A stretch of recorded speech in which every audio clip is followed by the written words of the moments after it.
एक दिन पहले जम के पढ़ें या चिल करें। एग्जाम के एक दिन पहले क्या जम के पढ़ाई किया जाए, जम के रिलैक्स किया जाए, या मिड वे का कोई रास्ता अपनाया जाए। इस पे बहुत सारे कंफ्यूजन्स हैं और मुझे लगता है कि इस पे मुझे एक वीडियो बनाना चाहिए। और मैं इस टाइम का वेट कर रहा था कि जब एक दो दिन बचेगा तब मैं बताऊंगा, क्योंकि बहुत सारे एक्सपर्ट जो हैं वो कुछ भी बोल देते हैं।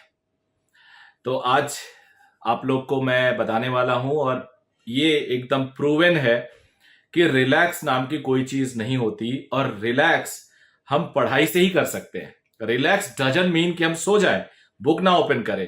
अरे रिलैक्स कहीं ना कहीं यहां का रिलैक्स होता है। Relaxation is always a state of mind. तो अगर आपसे कोई बोले कि एक दिन पहले कुछ मत पढ़ो, आराम से चिल करो और अगले दिन एग्जाम दो, घूमो जाओ, तो ये निहायत ही गलत सजेशन होता है। मोस्ट ऑफ द टाइम एक दिन पढ़ के जो आते हैं वही डायरेक्टली आता है। मैंने आज इसके लिए मैं भी पढ़ता था न्यूज़पेपर में, कई बार टीवी में, कई बार न्यूज़ पोर्टल्स पे न्यूज, और उसके बाद कई बार पर्सनली मैंने देखा कि बच्चों ने बोला नहीं नहीं, मेरे पापा ने बोला एक दिन पहले कुछ मत पढ़। इसके लिए मैंने सोचा यार, सबसे बड़ा जो एग्जाम होता है पूरे इंडिया में, टफ माना जाता है, वो है यूपीएससी के एग्जामिनेशन।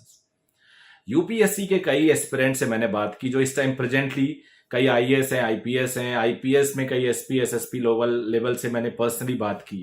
कई आईएएस से बात की, जब मेरे यहाँ गेस्ट बन के आते मैं उनको इन्वाइट करता हूँ। कई पर्सनली मेरे स्टूडेंट हैं जो आईएएस और आईपीएस हैं, उनसे बात की। उनका कहना है कि सर एक दिन पहले तो सबसे ज्यादा हम पढ़ते थे। कई बार मुझे ऐसे लोग मिले हैं जो बताते थे कि मैं प्री एग्जाम के पहले पूरी रात सोया ही नहीं, यूपीएससी प्री एग्जाम के लिए, इवन एग्जाम देने के बाद आके सोया। तो इतना ज्यादा भी सबके लिए सूट नहीं करता। लेकिन मेरा मानना है कि एग्जामिनेशन में आपको एक दिन पहले खूब पढ़ना चाहिए, एडिक्वेट स्लीप होना चाहिए, उसमें कोई बुराई नहीं है। मैं आपको बता दूं, जब मैंने जेई एग्जाम दिया था तो 3 पेपर होते थे आईआईटी के। तब सब्जेक्टिव पेपर होता था। पहले दिन फिजिक्स था, अगले दिन फिजिक्स, केमिस्ट्री और मैथ्स था। तो फिजिक्स जो पहले दिन था वो 9 से 12 था, अगले दिन 9 से 12 एक पेपर होता था, 2 से 5 एक पेपर होता था, या शायद 3 से 6 था। जब मैंने पहला फिजिक्स का पेपर किया तो pattern abruptly without any information IIT ने चेंज कर दिया था। पहले 100 नंबर का पेपर होता था, उस साल 200 का आ गया। पहले ऑब्जेक्टिव में 1 ऑप्शन करेक्ट होते थे, उस साल 40 क्वेश्चन आ गए जो सारे मोर देन 1 ऑप्शन वाले थे। तो बड़ा परेशान करने वाला पेपर था और ऐसा लग रहा था सिलेक्शन नहीं होगा। इस डर से मैं पूरी रात पढ़ता रहा अगले दिन, और टेबल पे बैठे बैठे ही सो गया, और पता नहीं 3-4 बजे रात को, और फिर अगला दिन सुबह हो गया, मुझे लगता है 6-7 बजे नींद खुल गई। तो वही जितना सोया था वही सोया था, और अगले दिन मुझे 2 पेपर देना था 6 घंटे का। मैंने दोनों पेपर दिया, बढ़िया पेपर गया मेरा, बहुत बढ़िया पेपर गया। तो ये आपके अपनी फिजिकल स्ट्रेंथ पर डिपेंड करता है, स्टेट ऑफ माइंड है ये कि आपको क्या करना है। लेकिन ये जो सो कॉल्ड एकेडमिशियंस हैं और सो कॉल्ड डॉक्टर्स हैं, जो डाइटिशियंस और बड़े सारे जो न्यूट्रिशन के बारे में बात करते हैं, मुझे बहुत ज़्यादा एग्जैक्ट वर्ड्स नहीं पता है उनके, तो ये बहुत ज़्यादा सूट नहीं करता मेरे हिसाब से। बट मेरा जो अपना राय है वो बिल्कुल एकदम कंपल्सरी नहीं है, और मैं ये भी दावा नहीं करता हूं कि आप लोग इसको मानो। और मैं एक डिस्क्लेमर मेरा यही होगा कि ये मेरा अपना व्यू है, पर्सनल व्यू है, which may or may not suit to everyone. तो ये आपके ऊपर भी रहेगा। बट मेरा मानना है कोई रेस्ट वेस्ट नहीं करना है। आपका टारगेट बहुत बड़ा है और उस टारगेट को आपको पूरा करना है, पढ़ाई करना है और क्विक रिवीजन कर करके जाना है। हाँ, टेंशन नहीं लेना। जैसे कल के वीडियो मैंने बताया था कि कुछ क्वेश्चन अगर आपको टफ भी लगे तो ये हो सकता है कि वो कुछ क्वेश्चन ही टफ आए हों जो आप पढ़ रहे हो उस टाइम।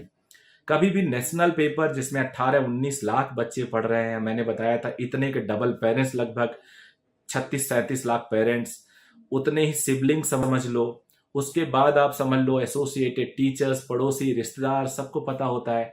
तो इतने जब स्टेक होल्डर होते हैं किसी भी चीज का, तो गवर्नमेंट इतना उसमें गलत नहीं कर सकती और एकदम सडन चेंज नहीं कर सकती। और आज का मीडिया तो बहुत आगे है।